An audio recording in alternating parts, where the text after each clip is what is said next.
Sobat Dirumpel semua, selamat sore. Hari ini aku nggak masak, baru pulang dari pasar Ramadan. Ini aku akan nge-review apa yang saya beli teman-teman ya. Nih ya teman-teman, hari ini aku beli nasi kerabu. Nasi kerabu tuh ya macam nasi urap itu loh, semua mentah campur-campur. Lepas itu aku ada pulut bakar teman-teman, satu isi ikan dan satu isi serunding ya.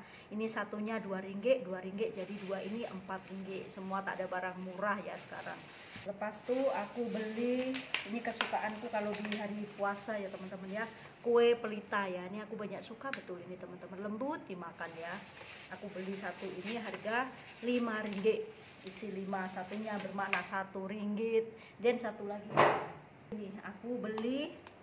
Nah, aku beli rojak buah ya. Ini satu bungkus segini harga Rp6. Saya masukkan teri sejuk biar nanti makan sedap, oke? Nah, karena saya masih tunggu dekat 35 menit lagi, jadi saya akan mengobrol di sini dengan teman-teman dulu ya, sambil saya bercerita ya. Nah, kita sambil tunggu jam sekitar pukul 7.30 buka puasa ya teman-teman ya. Di sini aku akan bercerita sedikit teman-teman ya tentang pengalamanku di Malaysia ini ya. Karena saya duduk di Malaysia, jadi saya akan bercerita tentang Malaysia ya.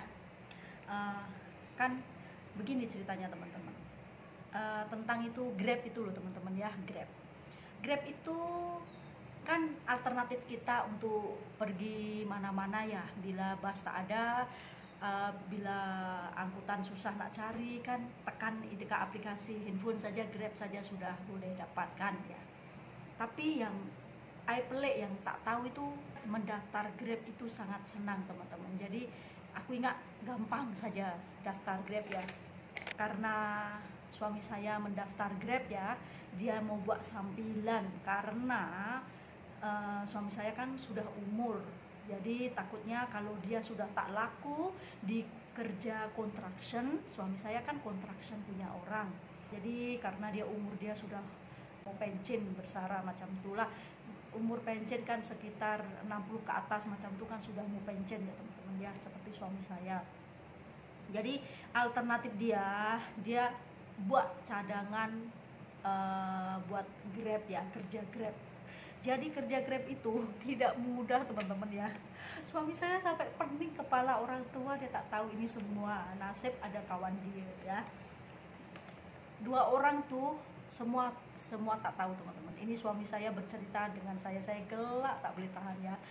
Katanya dia tulis di sini ya, untuk mengingatnya karena banyak rumit mau mendaftar Grab itu, banyak rumit ya, license Grab ya, sopir driver Grab. Nah, itu pertama-tama teman-teman dia nak pergi JPJ dulu ya. Ini dia cekap lah, saya tak tahu ya. Pergi JPJ ambil burang, itu ambil burang teman-teman.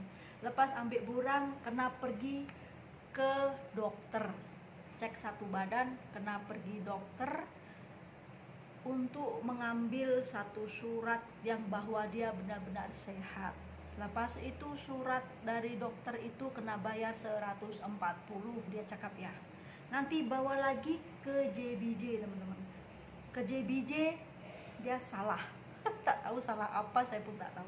Salah dan borang dari dokter itu tak berlaku. Dan dia kena ambil lagi 2 kali borang di JBJ, terus tak tahu apa surat, bawa pergi lagi ke klinik, bayar lagi 140. Jadi sudah bayar 280 teman-teman ya. Lepas itu bawa pergi lagi ke JPJ. Lepas itu nomor 3-nya ke MSDC, saya tak tahu itu apa, register ya. Dan dapat macam satu buku ya. Buku ke MSDC dia dapat macam ini surat ya, yaitu surat Melaka Safety Driving Center, sendirian berhad ya, ini di Malaysia. Healing kursus memandu, mau mengambil lesson Grab itu harus ada kursus dari MSDC ya. Nah, ini dia kasih resip dengan bayaran satunya 150, yang satunya 10 ringgit. Saya pun tak paham apa ini. Lepas itu dia akan dapat buku nih, buku ya, buku panduan, yang mana ini buku nanti panggil belajar. Lepas itu panggil hafalkan. Ini semua tulisannya Melayu, tidak ada tulisan Inggris ya. Sedangkan suami saya sendiri tak berapa fasih bahasa Melayu, jadi aku kena belajarkan dia bahasa Melayu di rumah. Umur sudah tua tak pandai bahasa Melayu, teman-teman. Cobalah bayangkan.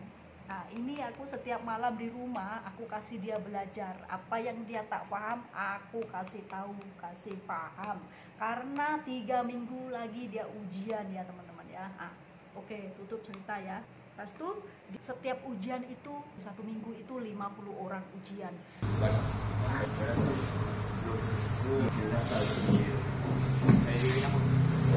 Jadi suami dapat kloter ketiga ya. Jadi 50 ujian pertama, 50 ujian kedua, suami dapat ujian yang nomor 3, 50. Jadi semua untuk bercerita history tentang Melaka ya. Ujian 1 hari teman-teman, dari start pukul 9 sampai pukul 3 apa 5 ya.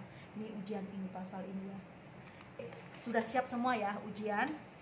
Nanti itu MS di situ akan cek ya. Akan tanya dia punya kereta tahun berapa. Itu pun dicek teman-teman, tak boleh kereta melebihi dari 15 tahun ya. Pas itu balik rumah, tunggu 1 minggu lagi teman-teman, masih lagi belum selesai ya teman-teman. 1 minggu, terus hari Senin dia pergi lagi dapat 1 borang macam ini ya, 1 borang macam kelulusan bahwa dia sudah pernah kursus, sudah pernah sekolah untuk tentang memandu Grab healing ya, macam itu. Dan dia dapat 1 kad macam license, macam IC, itu 1 tahun habis kena renew lagi ya. Tapi alhamdulillah suami saya sudah berhasil, sudah dapat license dari JPJ ya untuk memandu Grab ya. Jadi alhamdulillah suami saya habis duit mungkin dekat berapa ya, tak tahu berapa lah, saya kurang pasti ya. Saya takut salah ngomong, salah cakap nanti jadi masalah ya. Jadi sekiranya saya bagi tahu sedikit-sedikit macam itu saja tentang tata cara di Malaysia ini untuk pengambilan license memandu Grab ya.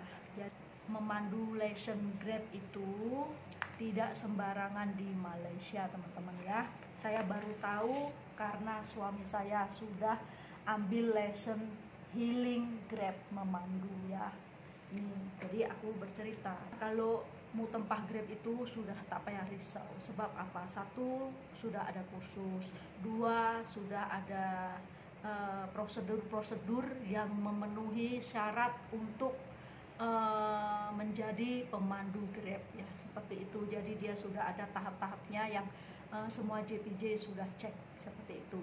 Jadi alternatif dia ya, karena kerja construction itu umur ada patokannya untuk dia berhenti atau pensiun dari kerja construction. Belum dia menganggur, alternatif dia yaitu untuk menambah penghasilan. Karena apa ya, kalau kita sudah tak kerja di rumah pun tak bagus, boleh jadi penyakit ya. Walaupun gaji tak seberapa, tapi kalau kita ada activity, insya Allah badan sehat seperti itu. Kalau di rumah kan nanti dia cepat nyanyuk, jadi akan mendatangkan suatu penyakit ya. Jadi kalau kita gerak activity, insya Allah kita akan sehat seperti itu. Nah inilah teman-teman ya, pengalaman suami saya sendiri mendaftar menjadi pemandu Grab ya. Kira peraturan-peraturan dia harus mengikuti yang standar yang ditetapkan oleh JPJ ya. Jadi tidak boleh sembarangan. Jadi seperti itu ya teman-teman ya.